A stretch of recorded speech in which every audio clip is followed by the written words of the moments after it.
जैसे कि आपको पता है कि पीवाईक्यू की इम्पोर्टेंस बहुत है और अपकमिंग एग्ज़ाम में आपको पीवाईक्यू अच्छे से प्रिपेयर करना है, तो इस सीरीज़ को फॉलो करिए। इसमें मैं लगातार पीवाईक्यू करवा रही हूँ। मैंने ज्योग्राफी के पीवाईक्यू करवाए और हिस्ट्री के, और आप मेरे साथ इसको रिवीजन कर सकते हैं फास्ट मोड पे, और इससे आपको बहुत ज़्यादा फ़ायदा होगा कि आपको 60 to 70% क्वेश्चन का एज मिलेगा एग्ज़ाम में। और फिर आपको सिर्फ करंट अफेयर प्रिपेयर करना होगा, जो आपके लिए काफ़ी बेनिफिशियल होगा। ठीक है, तो आइए स्टार्ट करते हैं हिस्ट्री के क्वेश्चन से पहले। तो पहला क्वेश्चन है, which of the following Indian archaeologist first visited Bhimbetka cave and discovered pre historic significance of its rock painting. यानी कि निम्नलिखित में से किस भारतीय पुरातत्ववेत्ता ने पहली बार भिमबेटका का निम्नलिखित में से किस भारतीय पुरातत्ववेत्ता ने पहली बार भिमबेटका गुफा को देखा और उनके शैल चित्रों का प्रागैतिहासिक महत्व को खोजा। ठीक है, तो ये थे आपके वीएस वकांकर थे। ठीक है, आइए नेक्स्ट देख लेते हैं। इसमें आपको हड़प्पन साइट और यूटी और स्टेट ऑफ इंडिया को मैच करना है, तो कौन सा स्टेट कहाँ पे है। ठीक है, अरे कौन सी हड़प्पन साइट कहाँ पे है। ठीक है, तो यहाँ से देख लेते हैं। तो सबसे पहले यूपी का देख लेते हैं, तो हुल्लास को आप यूपी से मैच कर लीजिए। ठीक है, बालू हरियाणा से, मांडा जम्मू कश्मीर से और पादरी गुजरात से। ठीक है, आइए देख लेते हैं एक्सप्लेनेशन। तो इसमें बालू आपका हरियाणा में है। ठीक है, मांडा आपका जम्मू कश्मीर में है, पादरी गुजरात में है और हुल्लास उत्तर प्रदेश में है। जैसे उत्तर प्रदेश में आपका ऑप्शन डी इसमें सही था। ठीक है, तो आइए देख लेते हैं। तो इसमें ऑप्शन डी में आपका मैच हो गया है। ठीक है, नेक्स्ट देख लेते हैं क्वेश्चन।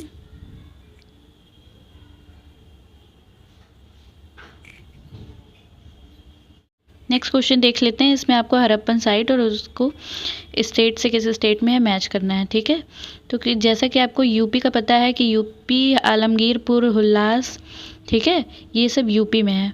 ठीक है, तो ये यूपी में मैच हो गया। बालू आपका हरियाणा में है, मांदा आपका जम्मू कश्मीर में है और पादरी आपका गुजरात में है। ठीक है, तो इसके लिए ऑप्शन डी आपका करेक्ट हो गया। नेक्स्ट क्वेश्चन देख लेते हैं। नेक्स्ट क्वेश्चन में आप देखेंगे तो इसमें आपको सूची 1 सूची 2 से मैच करना है। ठीक है, तो इसमें इंडस वैली सिविलाइजेशन है। ठीक है, तो जैसे कि पता है आपको, इंडस वैली सिविलाइजेशन आपकी थी अर्बन थी। ठीक है, लेटर वैदिक सोसाइटी जो थी, लेटर वैदिक सोसाइटी आपकी जो थी वो एग्रेरियन थी। अर्ली वैदिक सोसाइटी यानी ऋग वैदिक सोसाइटी आपकी पास्टोरल थी। और मिडीवल पीरियड जो है था आपका वो लैंड लॉर्डिज्म यानी जमींदारी को फॉलो करता था। ठीक है, तो आइए इसका एक्सप्लेनेशन देख लेते हैं। तो सिंधु घाटी सभ्यता, जैसा कि आपको पता है कि वो नगरीय थी। उत्तर वैदिक समाज जो था वो कृषक था, और ऋग वैदिक समाज यानी कि जो बाद का वैदिक समाज था वो कृषक था। जो शुरुआती था वो चारागाह पे ही डिपेंड थी। जैसे शुरुआत में, जैसे कि आपको पता है कि शुरुआत में सिर्फ चारागाह और इन चीज़ों पे वो डिपेंड थे। ठीक है, घूमते टहलते थे, और तो कहीं स्टेबिलिटी नहीं थी, तो वो ऐसे ही था। तो अर्ली जो सोसाइटी थी वो चारागाह पे ही थी। और मध्यकाल जो है, मध्यकाल आपने देखा होगा कि जमींदारी व्यवस्था ही थी उस टाइम, लैंड लॉर्डिज्म ही था। नेक्स्ट क्वेश्चन देख लेते हैं। महाजनपद और कैपिटल को आपको मैच करना है। ठीक है, तो इसमें महाजनपद में आपको देखेंगे तो इसमें आप ट्रिक देख सकते हैं। ठीक है, तो जैसे इसमें आप देखेंगे मत्स्य, तो जैसे ऐसे इमेजिन करिए कि एक मछली है, मत्स्य मतलब मछली होता है, तो मछली है बहुत विराट मछली है, तो विराट नगर हो गया। ठीक है, फिर कुरु है, तो कुरु को आप मैच करेंगे तो कुरु आपका इंद्रप्रस्थ है। ठीक है, तो जैसे इंद्र भगवान, तो वो मतलब इसके लिए थोड़ा सा वो मत करिएगा, बस ये एक ट्रिक बनाई है मैंने ऐसे फ़नी वे में। तो जैसे इंद्र भगवान ने हमेशा वो डर जाते थे जब भी कुछ होता था, असुर लोग आक्रमण करते थे, तो कहते थे क्या करूँ क्या करूँ, तो ऐसा कुरु तो इंद्र। ठीक है, फिर सूरसेन, तो सूर मतलब सूर भी भगवान लोग को ही कहते थे, तो सूर बोलते थे। तो मथुरा में भगवान जी का ज़्यादा है, तो वहाँ पे मथुरा से मैच कर सकते हैं। अस्मक, ठीक है, तो अस्माक जो है इसको पोटली ऐसे मान सकते हैं, तो अस्मक पोटान। ठीक है, हालांकि बहुत अच्छी ट्रिक नहीं है, लेकिन इससे आपको याद हो जाएगा। नेक्स्ट क्वेश्चन देख लेते हैं। Ruler of which of the following dynasty have been called as Shri Parvatiya in Purana. ठीक है, तो निम्नलिखित में से किस वंश के शासकों को पुराणों में श्री पार्वती कहा गया है। तो ये सभी आप जानते हैं, इक्ष्वाकु। ठीक है। इक्ष्वाकु को ही श्री पर्वतीय कहते थे। इक्ष्वाकु वंश का संस्थापक श्री शांतमूल था। इस वंश के शासक महातलवार की उपाधि धारण करते थे। इन्हीं पुराणों में श्री पर्वतीय तथा आंध्रभृत्य कहा गया है। ठीक है, नेक्स्ट देख लेते हैं। The official agronomoi during Mauryan age was related with which of the following field. ठीक है, तो मौर्य काल में एग्रोनोमोई निम्नलिखित में से किस क्षेत्र से संबंधित हुआ करते थे। तो जो एग्रोनोमोई होते थे वो कंस्ट्रक्शन ऑफ रोड से रिलेटेड होते थे, यानी मार्ग निर्माण से। तो मौर्य काल में जिले का प्रमुख आहारपति था, जिसे मेगास्थनीज से एग्रोनोमोई कहा था। यह सड़क निर्माण और यातायात की व्यवस्था का प्रमुख अधिकारी होता था। ठीक है, नेक्स्ट देख लेते हैं।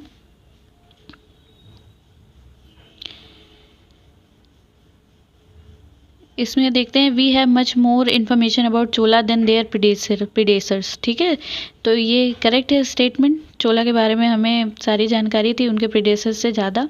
ठीक है, तो इसका हिंदी में क्या है, हमें चोलों के विषय में उनके पूर्ववर्ती राज्य की अपेक्षा अधिक जानकारी है, तो ये सही है। ठीक है, इसका रीज़न भी है। रीज़न क्या था कि चोल शासकों ने मंदिर की दीवारों पर अभिलेख उत्कीर्ण करने का चलन प्रारंभ किया था, जिसमें उनकी विजय के ऐतिहासिक विवरण दिए जाते थे। तो ऑलरेडी उन्होंने राइट करवाया था, तो ये इससे लोगों को इनके बारे में पता है। ठीक है, तो ये आपका इसमें दोनों करेक्ट है और ये आपका सही एक्सप्लेनेशन भी है, तो ये आपका करेक्ट हो जाएगा ए। नेक्स्ट क्वेश्चन है कि एक्सप्लेनेशन देख लेते हैं अगर। तो चोल साम्राज्य के संस्थापक विजय आर्य थे। ठीक है, चोल इतिहास के सर्वाधिक प्रामाणिक साधन अभिलेख हैं, जिसमें क्रमशः 4 भाषाएं थी, तमिल, संस्कृत, तेलुगु, कन्नड़ का प्रयोग हुआ है। राजा प्रथम ने प्राथमिक भूमिकाओं के माध्यम से ऐतिहासिक प्राकथन के रूप में चोल इतिहास का अभिलेख के रूप में वर्णित करने की परंपरा डाली थी। ठीक है, तो वो राजा फर्स्ट थे। ठीक है, तो चोल युगीन अभिलेख मंदिर की दीवारों पर उत्कीर्ण है। यही कारण है कि चोलकालीन मंदिर इतिहास के प्रमुख स्रोत हैं। ठीक है, नेक्स्ट देख लेते हैं।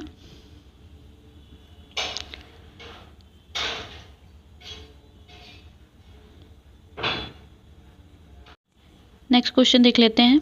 तो मध्यकालीन इतिहास के क्वेश्चन है, तो इसमें देखते हैं sun temple of Multan is mention by Hiuen Tsang, Abu Zayd, al Masoodi and अल बरूनी। तो मुल्तान के सूर्य मंदिर का उल्लेख Hiuen Tsang, Abu Zayd, al Masoodi तला अल बरूनी ने किया था, तो ये सही है।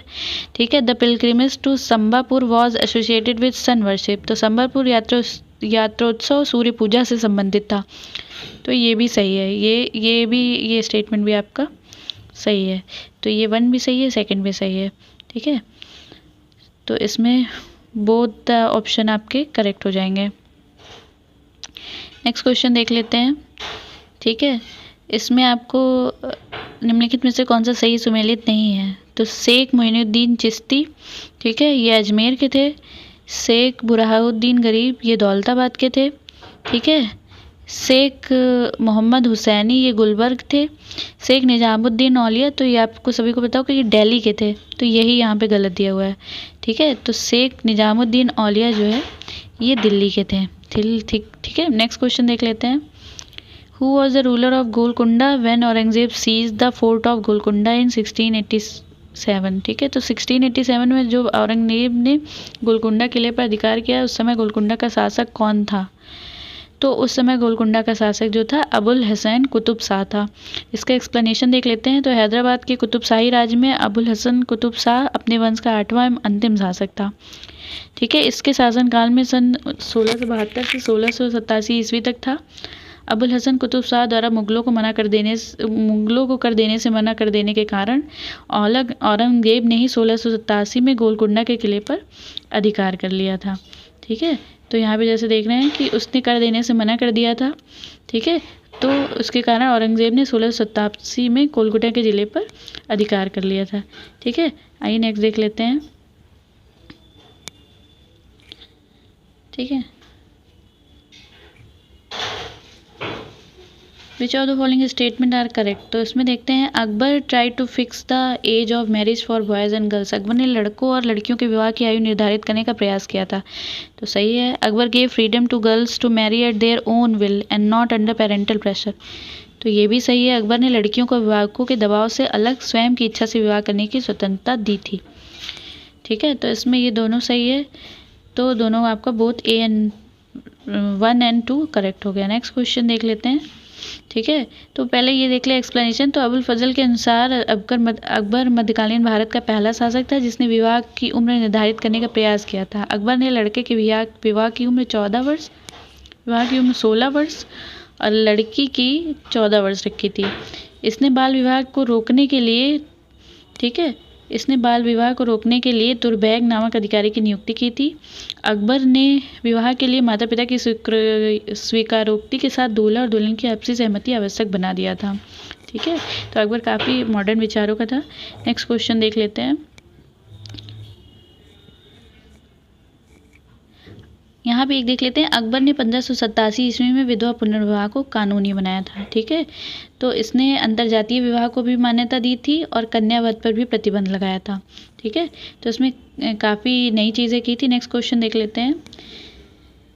ठीक है, तो इसमें भी ट्रिक से याद करेंगे इसको, वैसे ही याद नहीं होता है। तो जैसे दीवाने तान है, ठीक है, तो दीवाने तन, तो जैसे वेतन होता है तो वेतन में तन, तो तन होता है।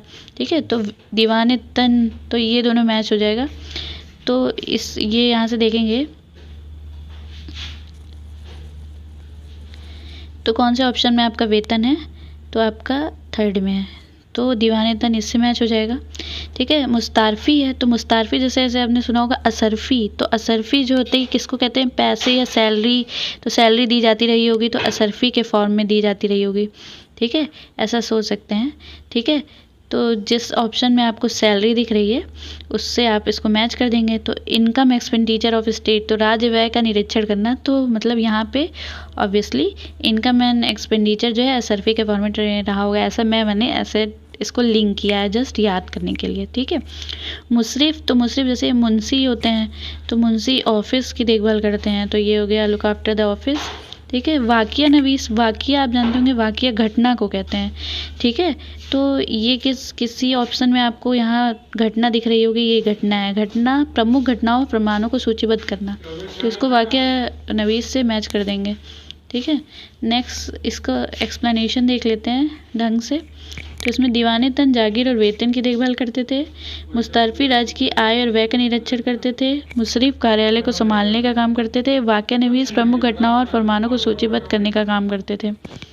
ठीक है, नेक्स्ट क्वेश्चन देख लेते हैं। Which of the following Mughal period canal was constructed by restoring the Rajabwah of Firoz Shah. निम्नलिखित में से किस मुगलकालीन नहर का निर्माण फिरोज शाह की राजब्याह को पुनर्जीवित करके किया गया है।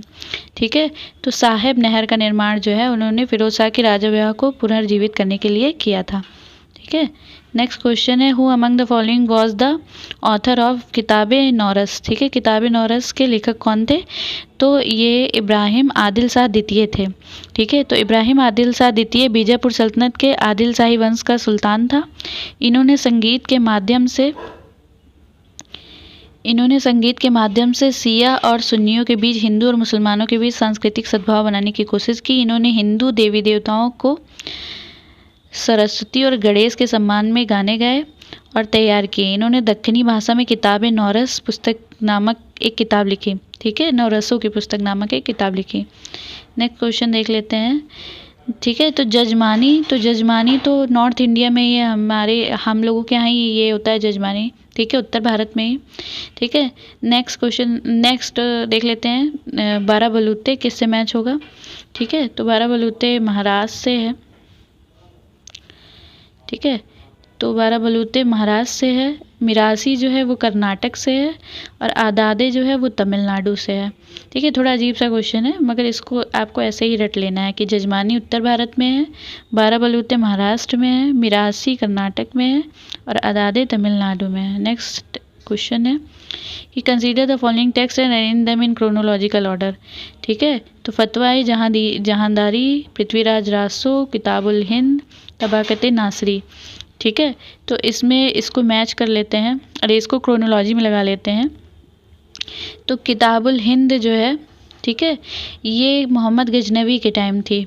ठीक है, इसके लेखक अल-बरूनी था जो कि मोहम्मद गजनवी, तो मोहम्मद गजनवी शुरुआत में ही आए थे यहाँ पे 1100 समथिंग में। ठीक है, उसके बाद पृथ्वीराज रासो जो है पृथ्वीराज चौहान के टाइम थे। ये चंद्रबरदाई ने ये किताब लिखी है पृथ्वीराज रासो। तो उसके बाद तराइन का युद्ध हुआ था मोहम्मद गौरी से, तो पृथ्वीराज चौहान, तो तराइन का युद्ध हुआ था तो वो भी वो उसी टाइम हुआ था 1100 के आसपास, ठीक है। फिर उसके बाद तबाकत नसीरी है, ठीक है, ये गुलाम वंश का है। फिर नेक्स्ट गुलाम वंश था। फिर उसके बाद फतवा है जहांगीरी है, तो ये तुगलक वंश था। तो गुलाम वंश के बाद तुगलक वंश आया।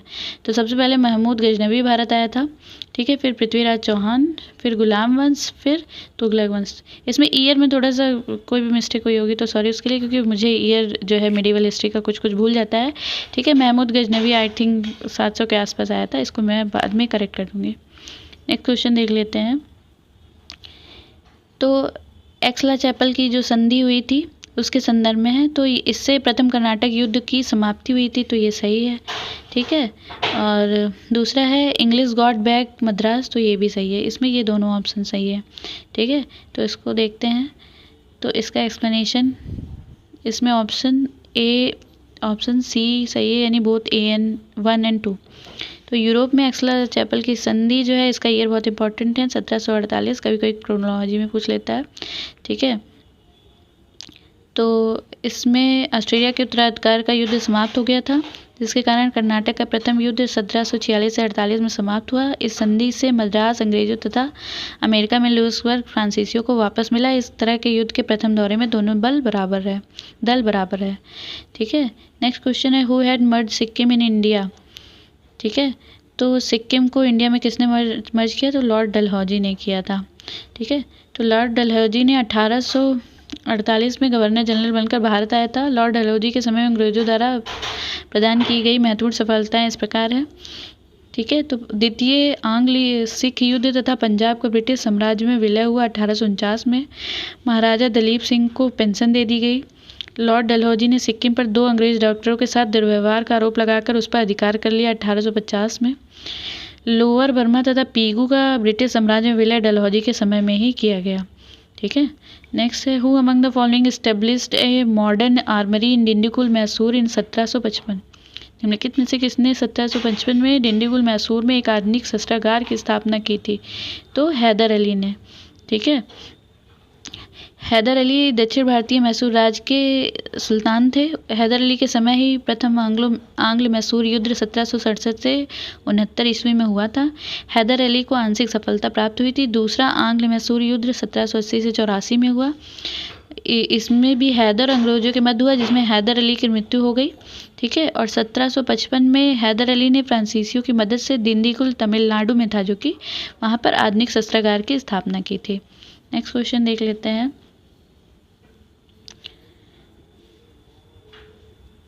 British government introduce different land revenue system in different part of India, तो ये सही है। डिफरेंट लैंड रेवेन्यू सिस्टम जैसे परमानेंट सेटलमेंट, रैयतवाड़ी सेटलमेंट, ये सब किया था ना, तो ये डिफरेंट रेवेन्यू सिस्टम किया और ये सही है। दूसरा, ब्रिटिश सरकार ने भारत के अलग अलग भागों में भू राजस्व की अलग अलग व्यवस्था लागू की थी। दूसरा है, इससे भारतीय किसानों में अलग अलग वर्ग बनाए गए, ठीक है। तो ये भी सही है, अलग अलग क्लासेस जमींदार बने, ठीक है, इक़्तिदार बने, ऐसे ही, ठीक है, अलग अलग क्लासेस बनी। तो इस तरह से ये आपका ऑप्शन ए जो है वो करेक्ट होगा। Both A and R are true and दोनों करेक्ट एक्सप्लेनेशन है, ठीक है। तो ब्रिटिश सरकार ने भारत के अलग अलग भागों में भू राजस्व की अलग अलग व्यवस्था लागू की थी, ठीक है। तो इसमें जैसे स्थायी बंदोबस्त जो था वो बंगाल, यानी परमानेंट सेटलमेंट, तो बंगाल, बिहार, उड़ीसा, बनारस आदि जगहों पे लागू किया गया। रैयतवाड़ी थी तो 1820 में मद्रास, बम्बई और असम के कुछ भागों में लागू हुआ, ठीक है। उसके बाद महलवाड़ी है, ठीक है। तो महलवाड़ी जो है ये आगरा, पंजाब, मध्य प्रांत में लागू हुआ, ठीक है। तो कई तरह की व्यवस्थाएं लागू हुई और यही कारण था कि भारतीय किसानों में अलग अलग वर्ग भी बनाए गए, ठीक है। नेक्स्ट क्वेश्चन है, मैच करना है इसमें। नेक्स्ट क्वेश्चन देख लेते हैं। तो इसमें इंडियन आर्म्स एक्ट जो है वो आपका 1878 में हुआ, ठीक है। रॉयल टाइटल एक्ट 1876 में हुआ। इंडियन हाई कोर्ट आप जानते हैं 1861 में इस्टेब्लिश हुआ। इंडियन डाइवोर्स एक्ट जो है 1869 में इस्टेब्लिश हुआ। नेक्स्ट क्वेश्चन देख लेते हैं, एक बार फिर से देख लें। तो भारतीय शस्त्र अधिनियम 1878, शाही पद अधिनियम 1876, भारतीय विवाह विच्छेद अधिनियम 1869, भारतीय उच्च न्यायालय अधिनियम 1861। नेक्स्ट है, who among the following leader did not participate in the second round table conference. निम्नलिखित नेताओं में कौन द्वितीय गोलमेज सम्मेलन में भाग नहीं लिया था। तो सभी को पता है कि डॉक्टर राजेंद्र प्रसाद जो है उन्होंने द्वितीय में गोलमेज सम्मेलन में भाग नहीं लिया था। इस सम्मेलन में भाग लेने के लिए गांधी जी SS राजपुताना नामक जहाज़ से 12 सितंबर को इंग्लैंड पहुंचे थे। वे कांग्रेस के एकमात्र प्रतिनिधि थे। इस सम्मेलन में कुल 31 प्रतिनिधियों ने भाग लिया था। कांग्रेस कार्य समिति की एक और सदस्य सरोजनी नायडू भी इसमें भाग लेने गई थी। इनके साथ एनी बेसेंट भी थी। इन्होंने भारतीय महिलाओं का प्रतिनिधित्व किया था। मदन मोहन मालवीय राष्ट्रवादी दल के प्रतिनिधि के रूप में गए थे। ठीक है, इसमें मैच करना है नेक्स्ट क्वेश्चन में। ठीक है, तो ये आपका सेकंड लास्ट क्वेश्चन है, तो इसको देख लेते हैं। इसमें आपका स्टोरी ऑफ माय डिपोर्टेशन, तो ये लाला लाजपत राय की किताब है। गीता रहस्य बाल गंगाधर तिलक की है। ठीक है, ए नेशन इज़ मेकिंग, तो मौलाना अबुल कलाम आज़ाद की किताब है। इंडिया विंस फ्रीडम, तो सॉरी इसमें ये गलत हो गया।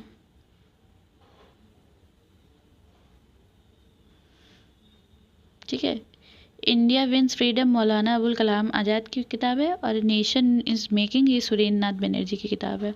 ठीक है, इसको एक्सप्लेनेशन से भी देख लेते हैं एक बार से, तो आपको सही से याद हो जाएगा कि story of my deportation Lala Lajpat Rai, Gita Rahasya Bal Gangadhar Tilak, a nation is making Surendra Nath Banerjee, India wins freedom Maulana Abul Kalam Azad. Next question है कि भारत सरकार द्वारा 1919 में ILO के, ठीक है, वाशिंगटन सम्मेलन में मजदूरों के प्रतिनिधि के रूप में निम्नलिखित में से किसे भेजा गया था। तो NM जोशी को भेजा गया था। ठीक है, तो आज की वीडियो में इतना ही, और नेक्स्ट पार्ट इसका देखते रहें, इस सीरीज़ को फॉलो करते रहें, इससे आपके बहुत सारे क्वेश्चन सही होंगे। ठीक है, अगर कोई सजेशन हो तो मुझे कमेंट कर सकते हैं। ठीक है, और अगर आपको वीडियो अच्छा लगे या नहीं भी अच्छा लगे तो आप उसको कमेंट में बता सकते हैं। और इस चैनल को फॉलो करिए, इस वीडियो को शेयर करिए अपने फ्रेंड्स के साथ, और ऐसे ही मेरे साथ कंटिन्यू अपनी प्रिपरेशन जारी रखिए।